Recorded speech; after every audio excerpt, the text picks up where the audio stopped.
Okay, JP, stay right there. Spring and Anindya Bakri, chairman of the Indonesian Chamber of Commerce and Industry, also known as Kadin, joining us live. Bapak, great to see you and good morning. Always a pleasure having you on the show.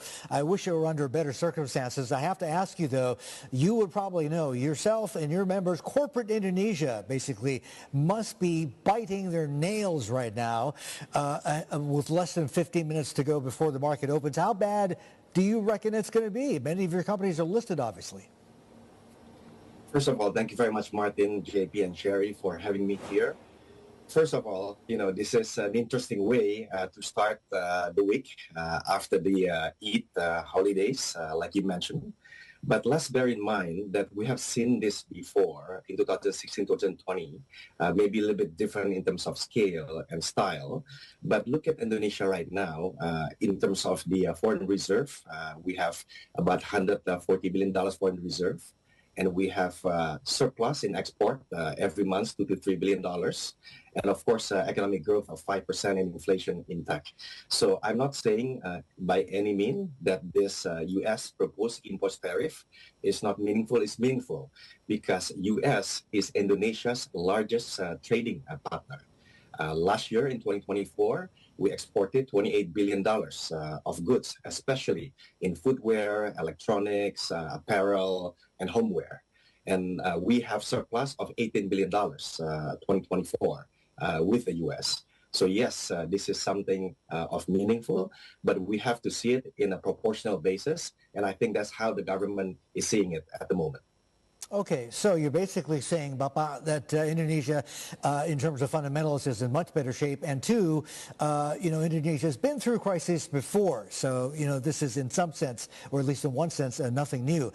I want to ask you this next question. The context is, it's because you are a Bakri, a scion of the Bakri dynasty or family. It's because you represent Kadin, the Chamber of Commerce, and because it's Indonesia as well. If anybody would know what is going through President Prabowo's mind right now, whether he's leaning towards actually either retaliating or trying to begin negotiations with President Trump, it would be you. Is he? First of all, I believe the president is going to give some statements in the next couple of hours, along with the Ministry of Economics as well as Finance. But I think the president has made it very clear to, number one, stay calm, and number two, stick with the plan to promote domestic economy, negotiate diplomatically with the U.S., not retaliate, and lastly, also open up alternative markets, right?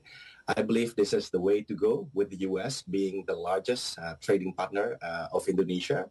And we believe that Indonesia is also a strategic geopolitical and geoeconomic partner to the U.S., being the largest economy in Southeast Asia, the only country in G20, the largest Muslim majority democracy, and so on. So I believe the president, whom will speak very soon, will say these lines. But I think that's the right thing to do. And from Kadin, or Chambers of Commerce and Industry, from the sideline, the B2B, we will conduct a discussion and many productive communications with our allies, such as U.S. Chambers of Commerce, the U.S. ASEAN Business Council, ASEAN Business Advisory Council, APEC, and so on. So I think that's the approach, Martin, that the government is taking. Mr. Bakri, JP Ong here. Apart from trade being impacted, there's also a concern that foreign direct investments, which was a huge boost for Indonesia's economic growth over the last couple of years, will also be impacted. If I'm not mistaken, it did grow to about $55 billion last year, which is also among those record highs.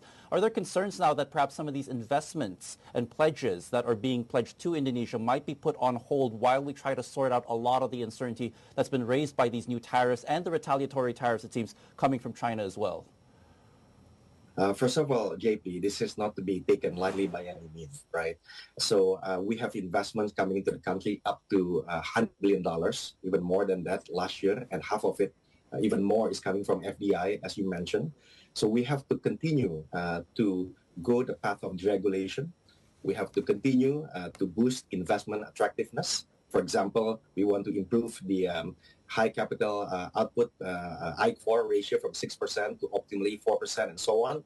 And I think special economic zones is one of the things that the government is trying to do as well. But I think I also want to note, JP over here, that 55% to 60% of the Indonesian economy is coming from domestic consumption.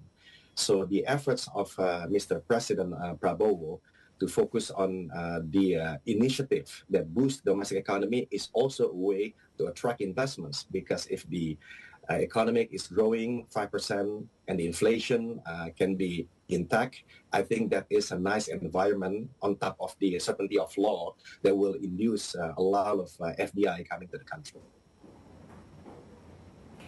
Fiscal consolidation has been President Prabowo's key focus going into his administration. Do you think, given the current tariff backdrop and uncertainty over the negotiations, do you think he can change that and somewhat relax his fiscal goals?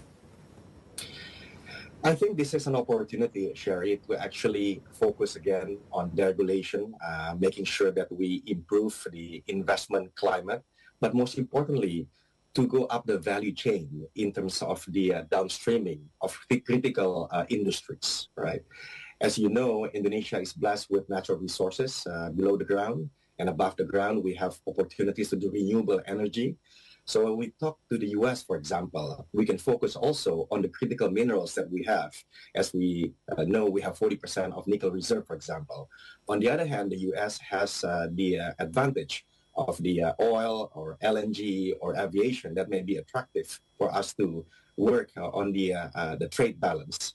Please bear in mind that, as you mentioned, in 1996, we have the Trade Investment Framework Agreement, so we could revisit that and make sure that they can enhance. But coming back to the question, I think Indonesia will continue to consolidate economically and also politically to make sure that it becomes the region that is stable, economically resilient, and committed to pro-business reform. Mr. Bakri,